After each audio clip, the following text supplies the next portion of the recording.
Welcome to Roundhill Radio. Through our conversations, we discover the holy and the ordinary, look for moments of grace and peace, and redefine what we talk about when we talk about faith. Good morning, Ed. Good morning, Leslie. How you doing? So far, so good. How about you? I'm good. All right. I'm good.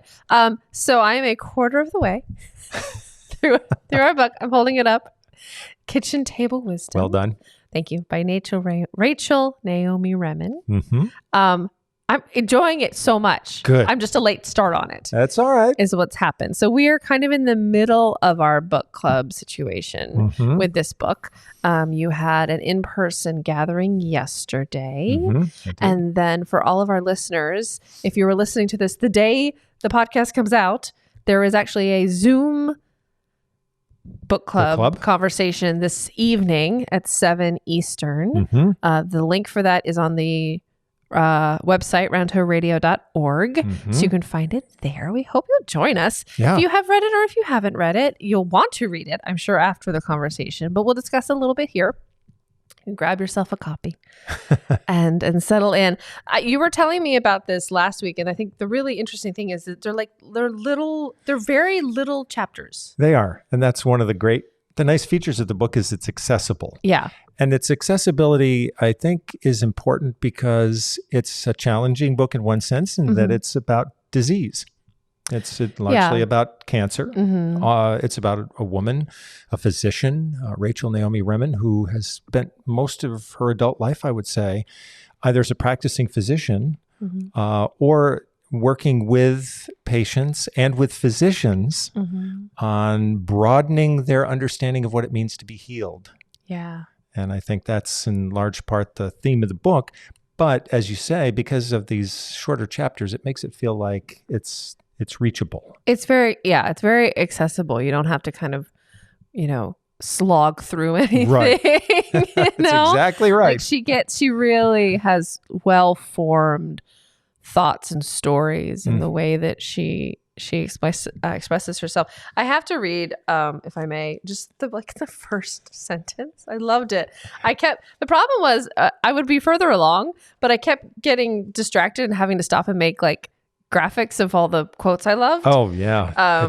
It's a very quotable book. Yes, which is a problem when you're me, because I was like, I got to write this down. I got to share this with our people so they'll know. Okay, let me find the first page. Here we go. So I love this. Coherent, elegant, mysterious, aesthetic. When I first earned my degree in medicine, I would not have described life in this way. But I was not on intimate terms with life then. I had not seen the power of life force in everyone, met the will to live in all its varied and subtle forms, recognized the irrepressible love of life buried in the heart of every little living thing. So good. So now don't you want to read it?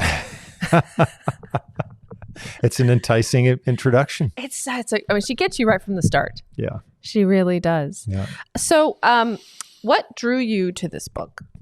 Well, actually, I had received this book as a gift about 24 years ago. How's that? That's good. And it had, been sitting on my shelf for a long time. I actually probably had read, individual chapters because, as you say, you can actually dip into this book without having to read it from beginning to end. Yeah. It will work that way. But it had been given to me by a woman in my congregation who actually was an oncologist. So it was part of her practice and part of her, experience of being a practitioner. And so I don't know what it was, but this happens from time to time where a book seems to call out from the shelves. And I thought to myself, where is my book, Kitchen Table Wisdom? And I went looking for it. Yeah. And I found it. Yeah. Started reading it. And then I thought, this is the one. This is what we have to do. And I guess I would say, just also by way of introduction, this is very much a book about Rachel Naomi Remen and her journey, because she also has dealt with a chronic illness from the time of early adulthood. I would say even probably first diagnosed as an adolescent. And she's lived with a particular disease for the entirety of her life, and found a way to manage that and understand it. And because of that, she's brought such sensitivity to people around her. Absolutely. I was struck by how contemporary this feels. Mm-hmm. And how, this is the copy I have is like a special 10th anniversary edition, which obviously isn't that long ago, but it felt like I was reading the words of someone in their 40s. The way she expresses herself, the way she story tells, the way she's talking about medicine, I feel like it could have been written today. It feels so current to everything we're talking about in terms of medicine and talking about healing and talking about the body and the wholeness of spirit and life and that mystery. I was when she said when I was born in 1938, I just had to stop and I was like, wait, what? Yep. Hold the phone. Let me reread that again. Not the other way around. No, 19. Okay. Get it. Yes. And I just found her, the way she expresses herself, just really fabulous. Really fabulous. I have to say, I was so touched by a friend of ours, Becky. Becky walks up to me and she hands me this little slip of paper. And on the paper, it says, consecrating the ordinary. And I said, I was like, what's that? Because it was, not like 8:30 before choir rehearsal. She hands me this. She goes, this is a chapter in the book. It's like it was written for you. Oh. She's like, you guys talk about this all the time. And I have never been more touched in my life because yes, we do talk about this all the time. Yep. The holy and the ordinary. The holy and the ordinary. And also that's the phrase in our intro that I used to really feel I don't notice it anymore. I've been really focused on the redefining how we talk about faith part of the intro of sort of what I call our thesis statement. That I'll admit I a little bit forgot about the holy and the ordinary. And I just was so deeply moved that she was like, you guys have been talking about this. And I was like, well, that just made everything worth it. Right. Like, I was just like, we touched one person. Oh my gosh. Oh my gosh. It's all worth it. And so it's a beautiful chapter about Teresa of Avila and how she began to see the face of God in the folded sheets. Right. And finding the holy and the ordinary. And I was so deeply touched that she was reading a book she enjoyed and she found a connection to our humble podcast. Right. Well, I think that's one of the great gifts of Rachel Naomi Remen. And part of what she's trying to bring to the medical establishment is don't miss the ordinary things. And she says something that's, I would say one of the themes of the book is the way that medical training for doctors can actually be very disabling in some senses. Sure. It's very, it's extraordinary in many respects, but she says it also can serve to distance people from themselves, their instincts, their intuition, sometimes their potential for making a real emotional connection with their patients. And there are reasons why they're told, during medical training not to make those connections. Right. But she tells a beautiful story in this book of a time when she happened to witness another physician walking through the neonatal unit and where a lot of babies were. And this one doctor bent down and kissed one of the babies. This was late at night. And she went to him and said, I just have to tell you how touched I was when I saw that. And he said, I didn't do that. And he completely denied it. Yeah. And they were never able to talk of it again. Oh. And so here's a moment where he was really allowing himself to make a connection in a very personal way. Yeah. And she just wanted to affirm that.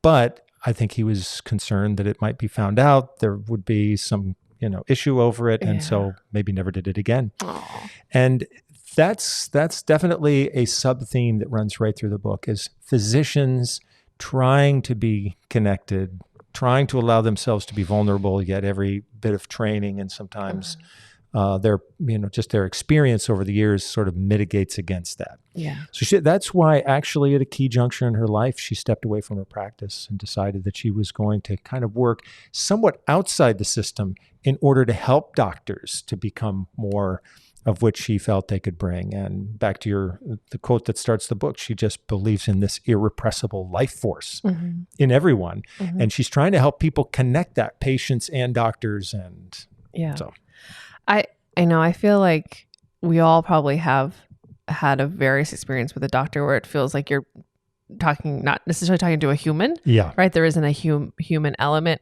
I've talked about it on the podcast before, especially with Shannon on our motherhood episodes, but talking about how my experience of having a baby was first with a OB, and then I switched to a midwife practice. And I was so struck by how ordinary the midwives made the whole thing feel.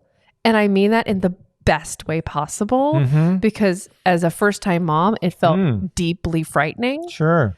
And they brought this thing of like, this happens every day. This is not an emergency situation. It can be, but most of the time, in this situation, it wasn't.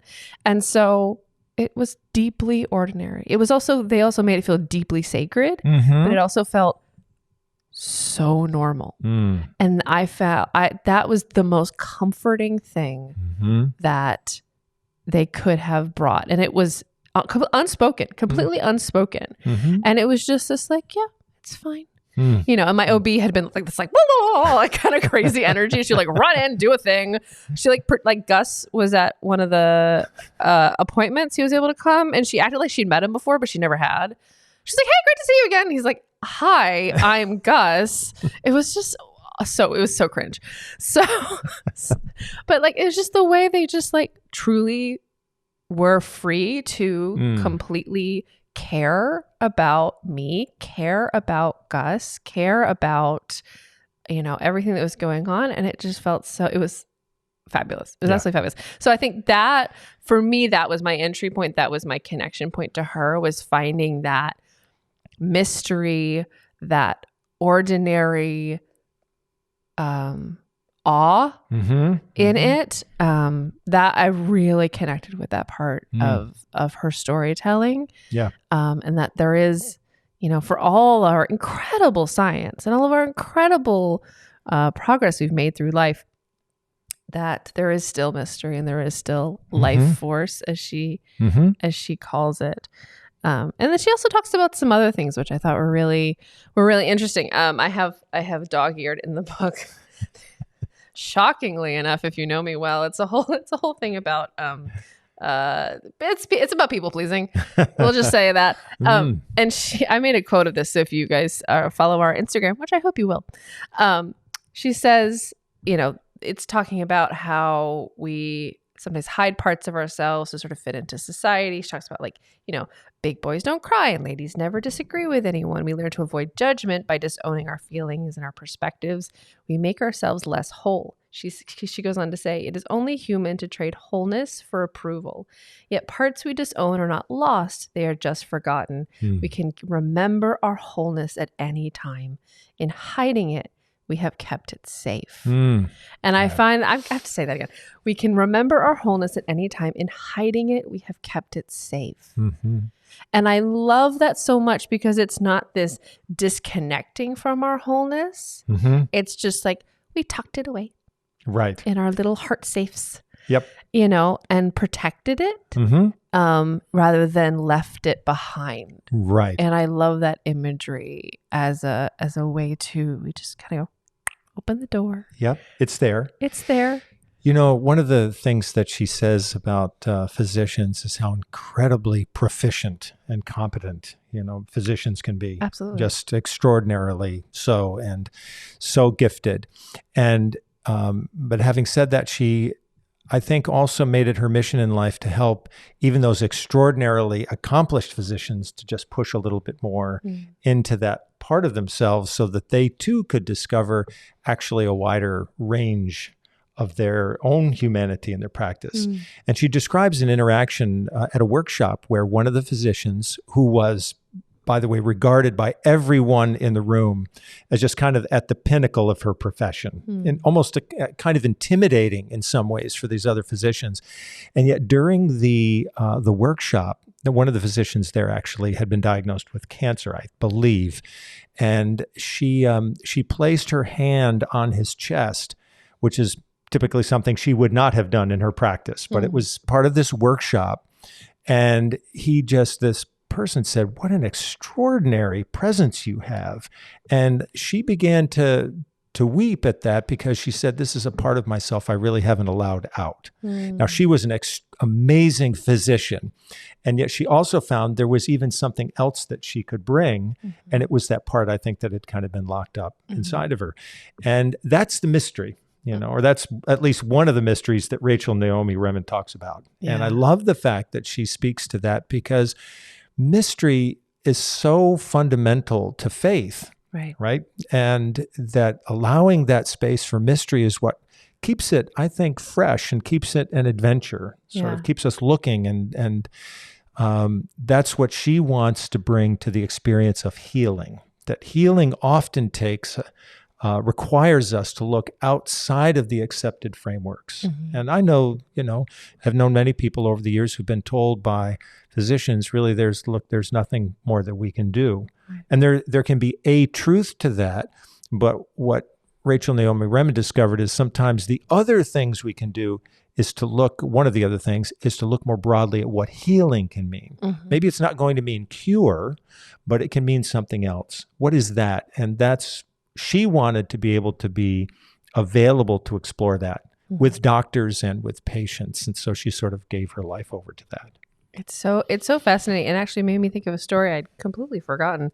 I don't think I've ever told this story before, but I was when I was living in Cleveland, there was a woman in my choir, and I forget what faith tradition she was from, and I don't want to misrepresent it, but she was practiced in Reiki healing, which I had never heard of, experienced at all, and we were getting ready for like some big concert, and I had the worst stomach ache, like the worst.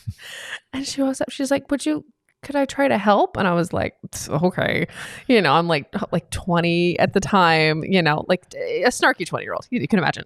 And I was like, I mean, sure. She was a sweet little lady. I mean, she was so sweet. And I was like, oh, sure. And she like did a thing with her hands. I put her hands on my tummy, and I was like, okay, what? Sure. And then I felt better. I felt totally better. And a healthcare practitioner. I mean, in her own life. I had zero belief in whatever was happening. Was just along for the ride at that point, and it helped. And I was just like, well, I have learned something here today. Because I tried all the Pepto, all the whatever, and she helped my stomach so much. And obviously it was just a stomach ache. It was something mild. But like, what a powerful lesson of mystery, I'm still to this day like, what was that? Life force. Incredible. So incredible. Yeah, I think what Reiki practitioners would say, one person's life force affecting another person's life force, moving it in a healthier direction. I think I found awe that day. There's a great story she tells, Rachel Naomi Remen, in the book about awe. She moved out to California. She grew up in Manhattan. She talks a lot about the differences between living in Manhattan and living in California. Apparently she has this beautiful backyard in her home in California, and she wanted to grow roses. And she discovered one day that this beautiful stag showed up in her backyard. Oh my gosh. Of course, he also was aware that the roses were there, and they were a delicacy from his perspective. Ooh, snack. Different kind of beauty. And so she went out one time and just, all the roses were gone. And she finally said, she had to make a decision, because she could have kept the roses going by creating this amazing high fence around her property, or she said, I could live with what the stag was doing. Right. And what happened, she said, I chose the stag. And he eventually got closer and closer. I think she says in the book that at one point he would eat within 10 feet of her. Wow. And so she chose awe, to be in the presence of this beautiful wild animal, rather than to have the, perfectly presentable roses.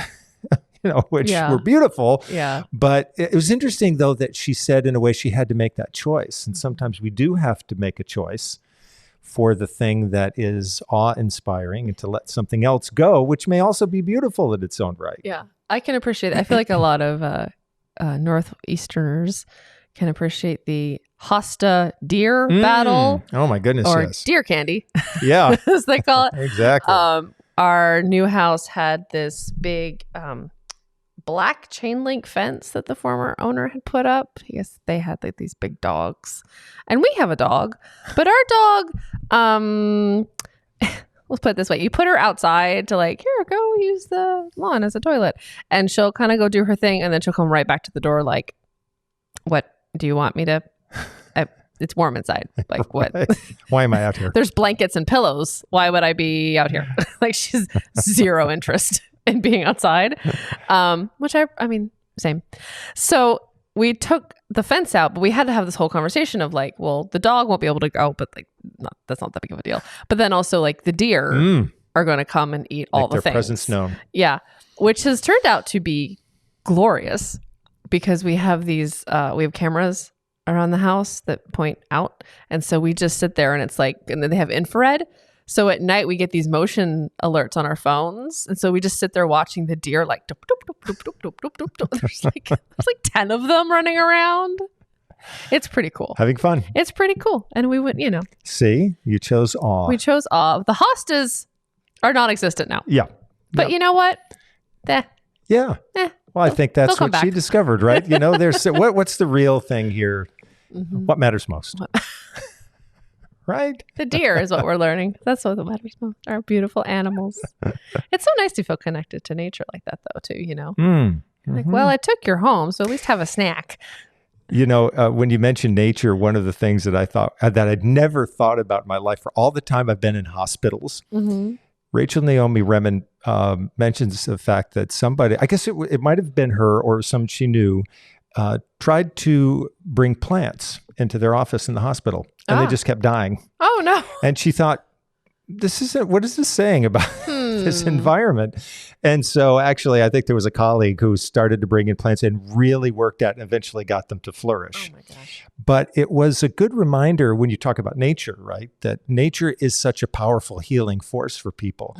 And, many of us have probably been in a lot of different hospitals in different places, and they do tend to all kind of feel the same and sometimes even look the same and smell the same. Oh, the smell, man. And it's not always that environment that feels like it's warm and conducive. People usually say, I just can't wait to get home from the hospital so I can sleep and rest and heal. Yeah. And so it was an interesting point, though, that, how can we create better spaces in order to, again, bring out the fullness of who we are. And I'm so glad for that conversation because when we were going through the like our birthing class, the person leading it was saying,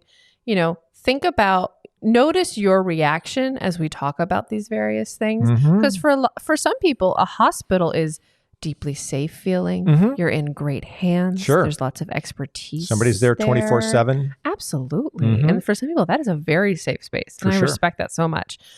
When we were talking about it, my whole body went, which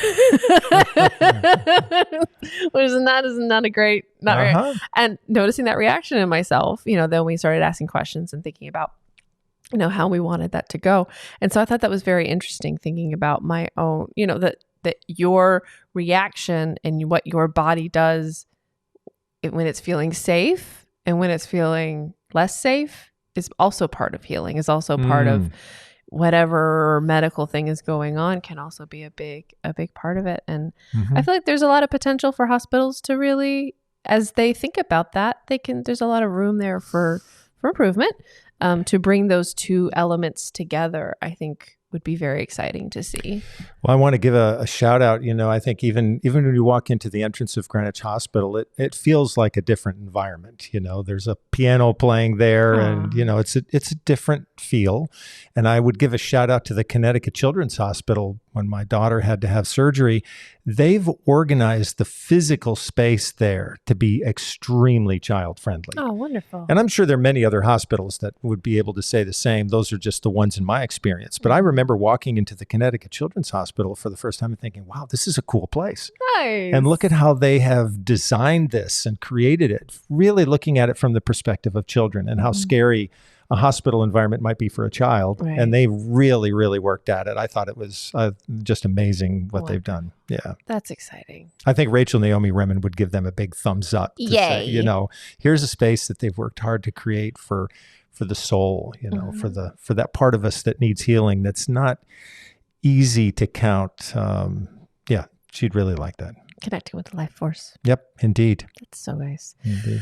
So if you want to talk more about the book, hear more about the book, I would love to hear your thoughts about it. So you can either comment on the video, you can join us tonight if you're around, which is November 7th at 7 p.m. Eastern. We'd love to see you. The Zoom link is both on roundtillradio.org and on roundtillcommunitychurch.org. It's all over the place.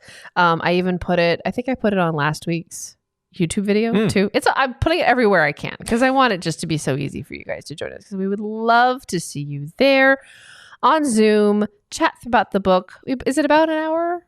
About an hour. About an hour? Yep. Hour or less. Hour or less. So sit at your kitchen table and join us for some kitchen table wisdom. You bet. So thank you so much for joining us today. Round Hill Radio is brought to you by the friends and members of Round Hill Community Church. For more information, please visit roundhillradio.org.